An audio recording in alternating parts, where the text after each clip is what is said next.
Assalamualaikum warahmatullahi wabarakatuh. Perkenalkan, nama saya Mutia Mutohara dengan stambuk F231-23040. Pada video kali ini saya akan mempresentasikan mengenai mitigasi multi bencana di Kelurahan Silae. Sebelumnya saya akan menjelaskan terlebih dahulu administrasi Kelurahan Silae itu di mana. Jadi Kelurahan Silae itu adalah salah satu kelurahan di Kota Palu yang di mana di Kecamatan Ulujadi, Provinsi Sulawesi Tengah yang terletak di dekat pesisir utara Teluk Palu. Jadi saya akan menjelaskan sedikit bagaimana histori bencana di Kelurahan Silae.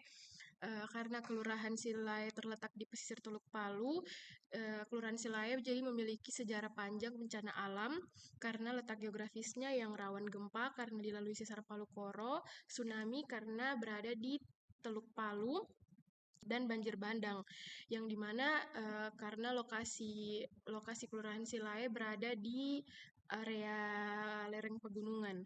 Nah, untuk histori bencana yang sudah terjadi itu ada gempa dan tsunami yang 2018 di mana mengakibatkan kerusakan infrastruktur yang parah, korban jiwa yang banyak, dan dampak psikologis yang mendalam bagi masyarakat. Dan selanjutnya ada banjir bandang yang disertai bebatuan karena Silae juga rentan terhadap banjir bandang karena kondisi topografinya yang curam dan jika hujan lebat itu akan mengakibatkan longsor, batu-batu besar yang di area pegunungan itu turun ke pemukiman warga.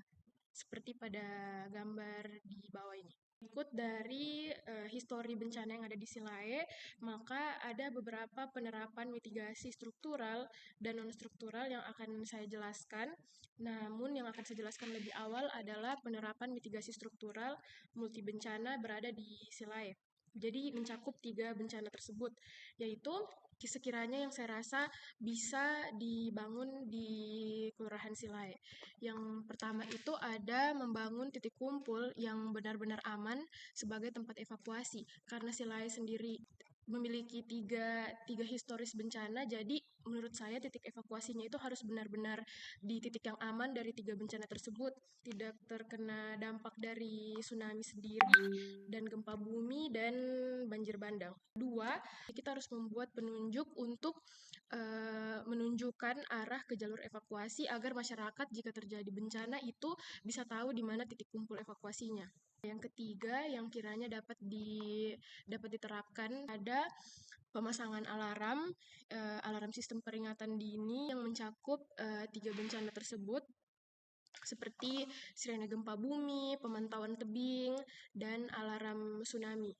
Nah, selanjutnya yang sekiranya bisa diterapkan di area Kelurahan Silae yaitu membangun dinding perlindungan atau tanggul untuk mengurangi energi gelombang yang mencapai daratan. Pembangunan dinding pelindung atau tanggul ini sebenarnya sudah diterapkan di area Teluk Palu. Nah, selanjutnya yang sekiranya bisa diterapkan yaitu membangun pemukiman warga yang berada di zona rawan dipindahkan ke zona yang aman seperti nanti saya akan tunjukkan area-area mana yang menurut saya itu ada zona rawan di Kelurahan Silae di slide selanjutnya.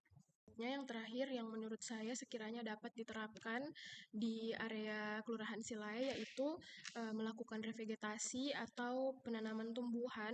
Nah, tumbuhan yang saya masuk yang bisa lebih spesifik lagi yang kira-kiranya dapat diterapkan di area Silae itu, Kelurahan Silae itu seperti penanaman bambu. Untuk penanaman bambu sendiri menurut saya itu ditanam di area yang lerengnya beresiko atau di area yang dekat infrastruktur penting atau mungkin di area lereng yang bawahnya itu pemukiman masyarakat. Nah, ini selanjutnya ada peta penerapan mitigasi struktural multi bencana di area Kelurahan Silae yang dimana sudah mencakup 3 bencana tersebut yaitu gempa, tsunami, banjir bandang. Seperti yang sudah saya jelaskan di slide sebelumnya, dimulai dari sini ini ada sistem peringatan dini tsunami seperti alarm pengingat tsunami, dan di sini area rawan tsunami Di sini area rawan tsunami, dan ini yang saya maksud pemukiman yang menurut saya rawan akan bencana tsunami.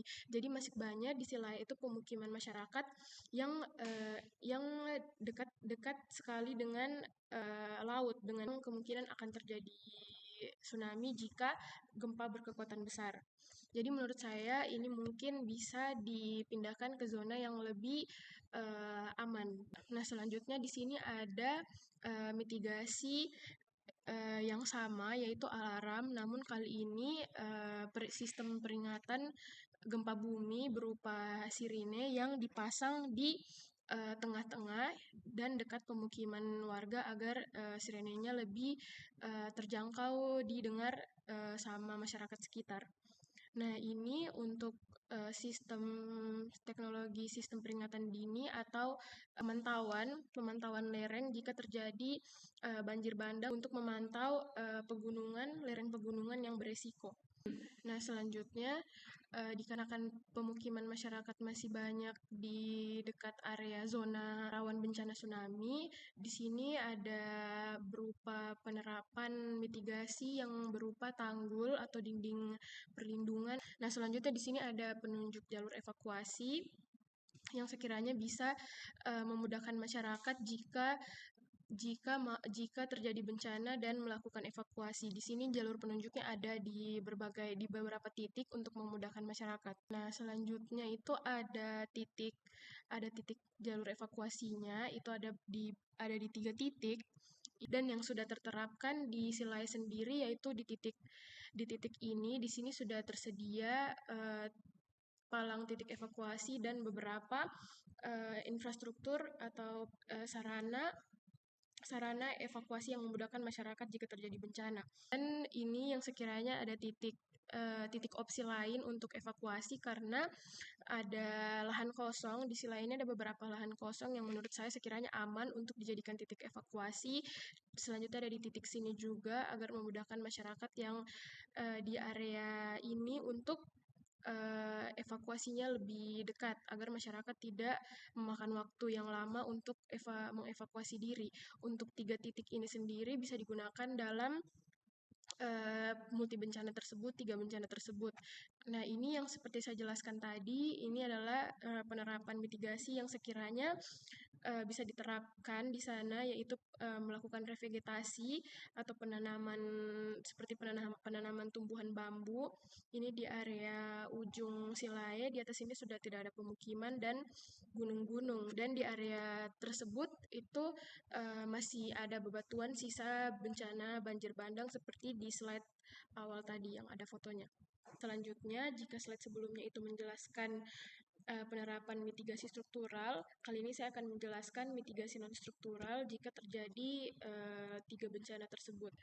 Nah, yang paling penting itu yang utama adalah dengan cara mengedukasi masyarakat tentang bahayanya bencana tersebut, tanda-tanda bencana tersebut, peringatan, dan prosedur evakuasi yang dilakukan dengan pelatihan atau mungkin simulasi. Nah, yang kedua itu ada sama seperti tadi yang saya jelaskan, itu ada melakukan pelatihan dan simulasi evakuasi secara berkala untuk memastikan bahwa masyarakat itu sudah siap jika terjadi bencana yang tidak diinginkan. Jadi selanjutnya ada melakukan pemantauan rutin terhadap area yang rawan, terutama pada bencana banjir bandang, yaitu saat hujan deras. Itu diidentifikasi pergerakan batuan-batuan yang sekiranya beresiko di area pegunungan. Dan yang keempat itu ada dari peran pemerintah, yaitu pemerintah menerapkan kebijakan yang membatasi pembangunan di area yang rawan tadi, seperti di area rawan tsunami yang di peta sebelumnya. Itu sekiranya pemerintah menerapkan kebijakan di area tersebut untuk tidak membangun tempat tinggal di area tersebut. Yang terakhir, ini sama juga seperti yang keempat, itu peran pemerintah.